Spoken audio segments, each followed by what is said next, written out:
അഹഹഹഹാ. അതിജീവിതന്മാരെ നിങ്ങളിപ്പോൾ ചിരിക്കുന്നുണ്ടാവും.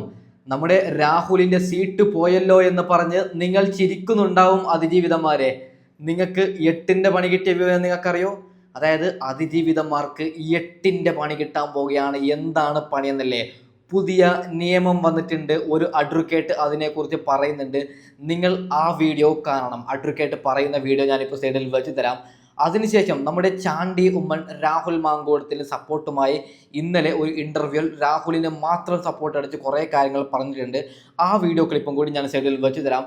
അതിനുശേഷം അരുൺകുമാറിനെയും CPM-ന്റെ ഒരു വലിയൊരു നേതാവിനെയും കോൺഗ്രസിന്റെ ചുണക്കുട്ടിയായ ഒരു നേതാവ് അവരെ പഞ്ഞിക്കിട്ട ഒരു വീഡിയോ ക്ലിപ്പും കൂടിയുണ്ട്. ഈ മൂന്ന് കാര്യമാണ് നമ്മൾ ഇന്ന് ചർച്ച ചെയ്യുന്നത്. അതിനു മുമ്പ് ചാനൽ ഒന്ന് സബ്സ്ക്രൈബ് ചെയ്യണം പ്ലീസ്. ഓക്കെ, സന്തോഷത്തിന് വേണ്ടി ഒന്ന് സബ്സ്ക്രൈബ് ചെയ്യൂ. അപ്പോൾ നമുക്ക് എന്താണ് അതിജീവിതന്മാർക്ക് കിട്ടിയ പണി അതൊന്ന് കേട്ട് നോക്കാം. നിങ്ങൾ അറിഞ്ഞോ, national commission for men bill 2025 introduce ചെയ്തു കഴിഞ്ഞു.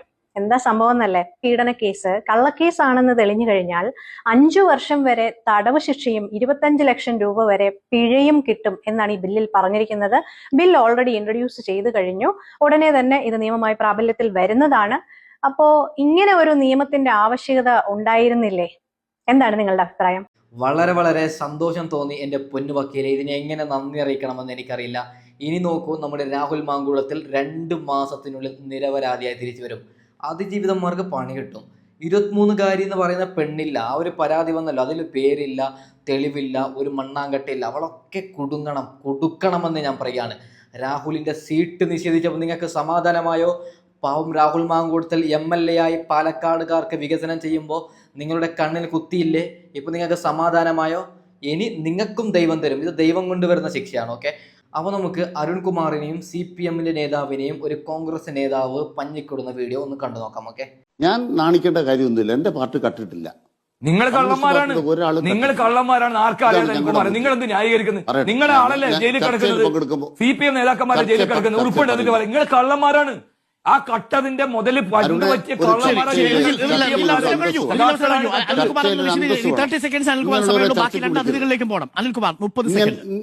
സ്വർണം കട്ടത് സ്വർണം കട്ടത് ആരപ്പ? സഖാക്കളാണ്. അയ്യപ്പ, നിങ്ങൾ കള്ളന്മാരാണ്. ശബരിമലയിലെ സ്വർണം കട്ട കാട്ടുകള്ളന്മാർ CPM-കാരാണ്. നിങ്ങൾ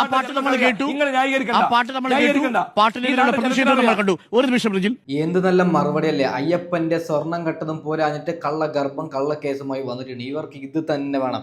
വെരി ഗുഡ്. ഓക്കെ. അപ്പോൾ നമുക്ക് ചാണ്ടി ഉമ്മൻ എന്താണ് രാഹുലിനെ കുറിച്ച് പറഞ്ഞത് അത് ഞാൻ പ്ലേ ചെയ്യാം. അതിനു മുമ്പ് ഒരു വാർത്തയും കൂടി വന്നിട്ടുണ്ട്. BJP-യുടെ ഒരു നേതാവ് ബലാത്സംഗ കേസിൽ പ്രതിയായിരുന്നു. അദ്ദേഹത്തിന്റെ ശിക്ഷ ഇല്ല, അദ്ദേഹം നിരപരാധി എന്ന് പറഞ്ഞു. ഇതാണ് BJP-ക്കാരും CPM-കാരും എന്ത് ചെയ്താലും അവർ നിരപരാധികൾ. രാഹുൽ മാങ്കൂട്ടത്തിന് ഇല്ലാത്ത കേസിൽ നിങ്ങൾ ആക്രമിച്ചില്ല. ഇതിനാരെങ്കിലും വാർത്ത കൊടുക്കുന്നുണ്ടോ? അങ്ങനെ ഈ ചങ്ങായിനെ വെറുതെ വിട്ടു എന്ന് പറഞ്ഞിട്ട്? ഇല്ല, കൊടുക്കൂല. നമ്മൾ രാഹുലിനെ ഷാഫിയുടെ ആണെങ്കിൽ ഇപ്പൊ കൊടുത്തേനെ. അപ്പോൾ നമുക്ക് എന്താണ് ചാണ്ടി ഉമ്മൻ പറഞ്ഞത് അത് ഒന്നൊന്നായിട്ട് കേട്ട് നോക്കാം. ഓക്കെ, അങ്ങനെയൊന്നും ഞങ്ങളെ ഒന്നും ബാധിച്ച് ഈ ഇലക്ഷൻ വല്ലതും ബാധിച്ചു? എന്തുമാത്രം ആരോപണങ്ങൾ പറഞ്ഞു? ഞാൻ ചോദിക്കട്ടെ, ഒരു പാർട്ടി എന്ന നിലയിൽ ആ പാർട്ടിയെ മൊത്തം ബാധിക്കുന്നൊരു പ്രശ്നമുണ്ടോ? ഇല്ല. പാർട്ടിയിലെ എല്ലാ നേതാക്കന്മാരും ഏതെങ്കിലും ഒരു പ്രശ്നത്തിൽപ്പെട്ടുണ്ടോ? ഇല്ല. ഒരാളെ പറ്റി ഒരു ആക്ഷേപം വന്നു, ആക്ഷേപം ഒഫീഷ്യലി വരുന്നതിന് മുമ്പ് അയാളെ സസ്പെൻഡ് ചെയ്തു. ഒരു ഇമെയിൽ വന്നപ്പോൾ അയാളെ പുറത്താക്കി. പേര് പോലും ഇല്ലാത്തൊരു ഇമെയിലായിരുന്നു. ചാണ്ടി ഉമ്മനോട് ഒരു കാര്യം പറയുകയാണ്. അതായത് നിങ്ങളൊക്കെ ഇടപെട്ടിട്ട് പുറത്താക്കണ്ടെന്ന് പറയണമായിരുന്നു. രാഹുൽ എന്തെങ്കിലും തെറ്റ് ചെയ്തിട്ടുണ്ടോ? വെറും കള്ള ആരോപണത്തിൽ നിങ്ങൾ അദ്ദേഹത്തിൻ്റെ പാർട്ടിയിൽ നിന്ന് പുറത്താക്കിയില്ല. എനിക്ക് പേഴ്സണലി നല്ലോണം വിഷമമുണ്ട്. പിന്നിൽ രാഹുലിന് സപ്പോർട്ടുണ്ട്, കോൺഗ്രസ് നല്ലോണം സപ്പോർട്ട് കൊടുക്കുന്നുണ്ട്, ഇല്ലെന്ന് ഞാൻ പറയുന്നില്ല. പിന്നിൽ കേസുമായി ബന്ധപ്പെട്ട് രാഹുലിന് സപ്പോർട്ടാണ്. പക്ഷെ എന്നാലും പാർട്ടിയിൽ നിന്ന് പുറത്താക്കണ്ടായിരുന്നു എന്നാണ് ഞാൻ പേഴ്സണലി വിചാരിക്കുന്നത്. അതായത് കോടതി കുറ്റക്കാരനെന്ന് തെളിയിക്കുന്നത് വരെ. ഇപ്പോൾ കോടതി കുറ്റക്കാരെന്ന് പറഞ്ഞാൽ ഓക്കെ, ഇതിപ്പോൾ ഒരു ആരോപണം വരുമ്പോൾ പാർട്ടിയിൽ നിന്ന് പുറത്താക്കുന്നത് തെറ്റായിട്ടാണ് ഞാൻ പേഴ്സണലി കാണുന്നത്. ഓക്കെ, ബാക്കിയും കൂടി കേട്ട് നോക്കാം. പുറത്താക്കി, പാർട്ടി നടപടിയെടുത്തു. ഇതിക്കുള്ള എന്ത് ചെയ്യാൻ പറ്റൊരു പാർട്ടിക്ക്? പക്ഷേ ഞങ്ങളുടെ 99.99% ആൾക്കാരിൽ എവിടെയാണ് പ്രശ്നം? ഒരു MLA-യുടെ പുറത്ത് വന്നു, അത് കുറ്റക്കാരനെന്ന് കോടതി പറഞ്ഞു, അയാൾ തെറ്റുകാരനെന്ന് കോടതി പറഞ്ഞു. ഇതുവരെ ജാമ്യമല്ലേ കൊടുത്തിരിക്കുന്നത്. അപ്പോൾ എന്തായാലേ നമ്മൾ പറയുന്നത് തന്നെയാണ് കോൺഗ്രസിൻ്റെ നേതാക്കളും പറയുന്നത്. അദ്ദേഹം തെറ്റ് ചെയ്തിട്ടില്ല എന്നത് നമുക്കും അറിയും, കോൺഗ്രസിനും അറിയും. പാവത്തെ എന്തിനാണ് പുറത്താക്കിയത്? ഇപ്പോൾ പാവത്തിന് സീറ്റ് പോലുമില്ല. അതിജീവിത ഒരാൾ നീ തെറ്റ് ചെയ്തിട്ടുണ്ടെങ്കിൽ അതിജീവിത ഈ ലോകത്ത് നിന്ന് മരിക്കുമ്പോൾ നീ അനുഭവിച്ചിട്ടേ മരിക്കും. പൈസ മേടിച്ചിട്ടാണ് നീ രാഹുലിനെ കുടുക്കിയതെങ്കിൽ ഉറപ്പാണ് ഉറപ്പായിട്ടും നീ അനുഭവിക്കും. ഓക്കെ, ബാക്കിയും കൂടി കിടന്നോളാം. ഈ പാർട്ടി ചില മോറൽസ് പിൻപറ്റുന്നതുകൊണ്ടും അദ്ദേഹത്തിൻ്റെ ക്ലാരിഫിക്കേഷൻ തരട്ടെന്ന് പറഞ്ഞാൽ കോടതി ശിക്ഷിച്ചിട്ടില്ല, ജാമ്യം കൊടുത്തിരിക്കുന്ന ഒരാളാണ്. അപ്പം ഇവിടെ ജയിലിൽ കിടക്കുന്ന ആൾക്കാർ ഇതാ അതിനെക്കാട്ടി വലിയ കിടക്കുന്നു, എന്തെങ്കിലും നടപടി എടുത്തു? എന്താ പിണറായി, നിങ്ങളിത് കാണുന്നില്ലേ? സ്വർണം കട്ട കേസിലും പീഡനക്കേസിലും നിങ്ങളുടെ ആൾക്കാരുണ്ട്, അവർ ഇപ്പോഴും നിങ്ങൾ തുടരുകയാണ് CPM-ൽ. കോൺഗ്രസിനെ കണ്ട് പഠിക്കണ്ടേ? നിങ്ങളൊരു പുറത്താക്കുന്ന പോയിട്ട് സസ്പെൻഷനെങ്കിലും കൊടുത്തോ? ഓക്കെ, ബാക്കിയും കൂടി കേട്ട് നോക്കാം. ഇപ്പം അദ്ദേഹം അഗ്നിശുക്തി ചെയ്ത് തിരിച്ചു വരേണ്ട ഒരാളാണ്, അത് അങ്ങനെ നമ്മൾ വിചാരിക്കുന്നു. അതുവരെ അദ്ദേഹം പുറത്തേക്കട്ടെ, പാർട്ടി തീരുമാനിച്ചു. അതല്ലേ പാർട്ടി നിലപാട്. അത് ജയിലിൽ കിടക്കുന്നവരെ സംരക്ഷിക്കുന്ന നിലപാട് ഞങ്ങൾക്കുണ്ടോ? ഇത് ജയിലിൽ പോലും വിട്ടിട്ടില്ലല്ലോ, ജാമ്യം എടുക്കാൻ പോണ്ടി വന്നു. ഉറപ്പായിട്ട് ഞാൻ പറയുകയാണ്, ഇത് ഇല്ലാത്ത കേസാണ്. ഓക്കെ, ആദ്യ കേസിന് അതായത് ശാരീരികമായി ബന്ധപ്പെട്ടിട്ടുണ്ട്, രാഹുലിനെ ആ പെണ്ണ് ചതിച്ചതാണ്, വീട്ടിൽ ഭർത്താവുള്ള കാര്യമൊക്കെ. മറിച്ച് ആ വിഷയം ഞാൻ വീണ്ടും പറയുന്നില്ല, കുറേ പറഞ്ഞതാണ് ഞാൻ. ഓക്കെ, അപ്പോൾ രണ്ടാമത്തെ കേസ് ഇല്ല. ഇതൊക്കെ അനുഭവിക്കും, അവളൊക്കെ അനുഭവിക്കും, ഉറപ്പാണ്. അവൾ ഈ വീഡിയോ കാണുന്നുണ്ടെങ്കിൽ അനുഭവിക്കും. ഓക്കെ, ബാക്കിയും കൂടി കേട്ടുന്നത്. നിയമം വരെ തെറ്റിയാത്ത ഒരാളെ എങ്ങനെ ശിക്ഷിക്കും? പറ. നിങ്ങൾ കുറച്ച് പേർക്ക് ശിക്ഷിക്കണം എന്ന് പറഞ്ഞാൽ ശിക്ഷിക്കാൻ പറ്റുമോ? അതിൻ്റെ സർക്കാർ ചെയ്യട്ടെ പ്രവർത്തനം, സർക്കാർ അതിൻ്റെ നിയമവശം എടുത്ത് അദ്ദേഹത്തെ ശിക്ഷിക്കട്ടെ. ശിക്ഷിച്ചില്ലെങ്കിൽ പിന്നെ അപ്പോഴും കുറ്റക്കാരനെന്ന് പറയണോ? എന്താ അല്ല, ഇപ്പൊ കോടതിയൊന്നും അല്ല, ഇപ്പൊ മാധ്യമമാണ്. ഒരു ചെറിയൊരു ആരോപണം വന്നപ്പോൾ പീഡിപ്പിച്ചു അരുൺകുമാറിനെ പോലുള്ള മൊട്ട അങ്ങനെയല്ലേ വാർത്ത കൊടുക്കുന്നത്? നാണവും മാനവും ഇല്ലാത്തവൻ, അത് ഉള്ളതാണോ ഇല്ലാത്തതാണോ ഒന്നും മൊട്ട അന്വേഷികളില്ല. മൊട്ടയ്ക്ക് എന്തെങ്കിലും ഒന്ന് കിട്ടിക്കഴിഞ്ഞാൽ അത് റിയലാണെന്നാണ് മൊട്ട വിചാരിക്കുന്നത്, നാണവും മാനവും ഇല്ലാത്തവൻ. ഓക്കെ, ബാക്കിയും കൂടി കേട്ട് നോക്കാം. ഇപ്പം ചുമ്മാ ഒരാളെ അറസ്റ്റ് ചെയ്യാൻ പറ്റുമോ? അയാൾ കുറ്റക്കാരനാണെങ്കിലേ അറസ്റ്റ് ചെയ്ത് ജയിലിലിടാൻ പറ്റുള്ളൂ, അല്ലെങ്കിൽ ശിക്ഷിക്കാൻ പറ്റുള്ളൂ. കുറ്റക്കാരനല്ലാത്ത ഒരാളെ ശിക്ഷിക്കാൻ പറ്റുമോ? അതുകൊണ്ട് മൊറാലിറ്റി മുൻനിർത്തിയാണ് പാർട്ടി തീരുമാനമെടുത്തത്. പക്ഷെ ലീഗൽ വശമുണ്ടല്ലോ, ആ ലീഗൽ വശത്തിൽ അദ്ദേഹത്തെ ശിക്ഷിക്കാൻ കോടതിക്കല്ലേ പറ്റുള്ളൂ, നമുക്കാർക്കെങ്കിലും പറ്റുമോ? MLA സ്ഥാനം രാജിവെക്കണമെന്നൊരു ആവശ്യം ഇപ്പോഴും പാർട്ടി MLA അങ്ങനെ ജനങ്ങളാണ് അദ്ദേഹത്തെ തിരഞ്ഞെടുത്തത്, അദ്ദേഹമാണ് തീരുമാനിക്കുന്നത് രാജിവെക്കണോ വേണ്ടതെന്നുള്ളത്. യൂത്തിന്റെ പ്രതീകം എന്ന രീതിയിൽ ഉയർത്തിക്കൊണ്ടുവന്നൊരു നേതാവിൽ നിന്ന് വളരെ പൊടുന്നതിന് ഒട്ടും പ്രതീക്ഷിക്കാത്ത രീതിയിലുള്ള അലിഗേഷൻസ് ആണ് ഉണ്ടായത്. പക്ഷേ ആ ഒരാൾ ഉണ്ടാക്കിയ ഒരു ഡാമേജ് എന്ന് പറയുന്നത് കോൺഗ്രസിൽ എത്രത്തോളം ഗുരുതരമായി കോൺഗ്രസിനെ ബാധിക്കുന്നു. ആരുണ്ടാക്കിയ ഡാമേജ് അടി? നിങ്ങളെപ്പോലുള്ള മാധ്യമ പ്രവർത്തകരല്ലേ ഡാമേജ് ഉണ്ടാക്കിയത്? ഇല്ലാത്ത കേസ് വരുമ്പോൾ അത് ഉള്ളതാണോ ഇല്ലാത്തതാണോ നിങ്ങൾ നോക്കി വാർത്ത കൊടുത്തിട്ടില്ലേ? നിങ്ങൾക്ക് വാർത്ത കൊടുക്കാമായിരുന്നു. രാഹുലിനെതിരെ ഒരു ആരോപണം വന്നു, അങ്ങനെ വാർത്ത കൊടുക്കണമായിരുന്നു. നിങ്ങൾ പീഡിപ്പിച്ചു എന്ന് നിങ്ങൾ തന്നെ കോടതിയാവുകയാണ്, നിങ്ങൾ തന്നെ ജഡ്ജിയാവുകയാണ്, നിങ്ങൾ തന്നെ വിധിക്കുകയാണ്. നാണവും മാനവും ഇല്ലാത്തവർ. ഓക്കെ, ബാക്കിയും കൂടി കേട്ട് നോക്കാം. ഞാൻ ചോദിക്കുന്നത് ആ ഒരു വ്യക്തിയെ മാത്രം കോൺസെൻട്രേറ്റ് ചെയ്തതിനാ? എല്ലാ പാർട്ടിയിലും ഇല്ലേ? എല്ലാ പാർട്ടിയിലും ഇതേപോലത്തെ സ്റ്റോറീസ് ഓൾറെഡി ഉണ്ടല്ലോ.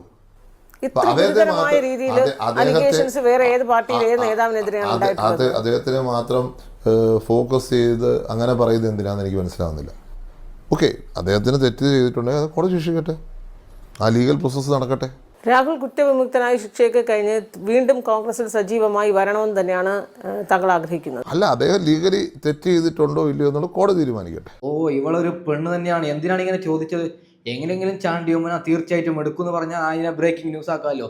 ചാണ്ടിയുമ്മൻ പീഡന വീരന് സപ്പോർട്ട് കൊടുത്തു എന്ന് പറഞ്ഞ് വെറും നാറ്റമാണ് മാധ്യമങ്ങളൊക്കെ. എന്തോ ഒരു പൈസക്ക് വേണ്ടിയിട്ട് എന്ത് വൃത്തികേട് വേണം ഇങ്ങനെ വിളിച്ച് പറയും. ഇപ്പോൾ CPM-ൻ്റെ ആൾക്കാർ പൈസ കൊടുക്കും. രാഹുലിനെ പറഞ്ഞോ മൊട്ടയുടെ അക്കൗണ്ടിലേക്കൊക്കെ കോടികളാണ് വരുന്നത്. രാഹുലിനെ കുറിച്ച് അങ്ങനെ ഇങ്ങനെ പറയുന്നത് വെച്ചിട്ട് അതിന് വേണ്ടിയിട്ടാണ് ഇങ്ങനെയൊക്കെ നെറികേട് കാണിക്കുന്നത്. അപ്പോൾ ഒരു കാര്യം പറയുകയാണ്, ഇലക്ഷൻ വരാനിരിക്കുന്നു. CPM-നാണ് നിങ്ങൾ വോട്ടിടുന്നെങ്കിൽ നിങ്ങൾ നല്ലൊരു ഡോക്ടറെ പോയി കാണണം. ഓക്കെ, നിങ്ങൾക്ക് എന്തെങ്കിലും പ്രശ്നമുണ്ടാവും. അതായത് തലക്ക് സുഖമില്ലാത്ത നല്ല ബോധമുള്ള ആരും CPM-ന് വോട്ടിടൂല. CPM-ന് വോട്ടിട്ട് കഴിഞ്ഞാൽ നമ്മൾ എവിടേക്കെങ്കിലും ഓടേണ്ടി വരും. ഞാൻ സത്യമാണ് പറയുന്നത്. പിന്നെ ഒരു കാര്യം കൂടി പറയുകയാണ്, നമ്മുടെ രാഹുൽ മാങ്കൂട്ടത്തിന് സീറ്റ് നിഷേധിച്ചത് എനിക്ക് പേഴ്സണലി നല്ലോണം വിഷമമുണ്ട്. ഓക്കെ, ആരോട് പറയാനാണ്? പാവമല്ലേ നമ്മുടെ രാഹുൽ മാങ്കൂട്ടത്തിൽ. ആ ഒരു കുടുംബത്തിൽ, അതായത് അവരുടെ കുടുംബത്തിൽ ആദ്യത്തെ ഒരു MLA ആയിരുന്നു. അദ്ദേഹം നല്ലൊരു മനുഷ്യനായിരുന്നു. നിങ്ങൾ ജസ്റ്റ് ഒന്ന് എൻ്റെ വീഡിയോയിൽ തന്നെ ഞാൻ എത്ര വട്ടം പറഞ്ഞൊരു സാധാരണക്കാരായ പാലക്കാടുകാർ പറയുന്നത് അദ്ദേഹം നല്ല മനുഷ്യനാണ്, നല്ല വികസനമാണ്. ആരെങ്കിലും വിളിച്ചാൽ ഒരു ഹോസ്പിറ്റലിലേക്ക് കൊണ്ടുപോകാൻ അർജൻറ്റാണ്, കയ്യിൽ പൈസ ഇല്ല എന്ന് നോക്കിയാൽ അദ്ദേഹം ആ സ്പോട്ടിന് അദ്ദേഹത്തിൻ്റെ പൈസ കൊടുക്കും, ഖജനാവെന്നല്ല. അത്രയും നല്ല മനുഷ്യന്മാരാണ് പാലക്കാടുകാർ പറഞ്ഞതാണ്. എന്താ അല്ലേ, അത്ര നല്ല മനുഷ്യനൊരു MLA ആയി കിട്ടിയത് തന്നെ അവരുടെ ഭാഗ്യമാണ്. എന്ത് പറയുന്ന CPM-ൻ്റെ നായ്ക്കൾ BJP-യുടെ നായ്ക്കളും ചേർത്ത് ആ പാവത്തെ കുടുക്കിയെന്നേ നമുക്ക് പറയാൻ പറ്റുമൊക്കെ. അതായത് ആദ്യ കേസിൽ ചെറിയ തുമ്പെന്ന് പറയുമ്പോൾ രാഹുൽ മാങ്കൂട്ടത്തിൽ ആ പെണ്ണ് ചതിച്ചിട്ട് ശാരീരികമായി ബന്ധപ്പെട്ടു. രണ്ടാമത്തെ കേസ് ഇല്ല. അതായത് ശാരീരികമായി ബന്ധപ്പെട്ടിനല്ലോ എന്ന് പറഞ്ഞിട്ട് അതിനെ ഈ അതിജീവിത എന്ന് പറയുന്ന ആ സാധനത്തിന് കുറച്ച് പൈസ കൊടുത്തിട്ടുണ്ടാവും 10-20 ലക്ഷം റുപ്യ. അവളുടെ പേരും ഒന്നും വരുന്നില്ലല്ലേ, നീ പറയടേ നിൻ്റെ പിന്നിൽ ഞങ്ങളുണ്ടെന്ന് പറഞ്ഞിട്ട്. പക്ഷെ അത് ഏറ്റില്ല എന്ന് മാത്രം. ജനങ്ങൾക്ക് കേരളത്തിലുള്ള 95% ആൾക്കാർ പറയുന്നത് രാഹുൽ മാങ്കൂട്ടത്തിൽ നിരപരാധി തന്നെയാണ്. ഇവറ്റകൾ മാത്രം, മുട്ടയുടെ കൂട്ടരും മാത്രമാണ് പറയുന്നത്.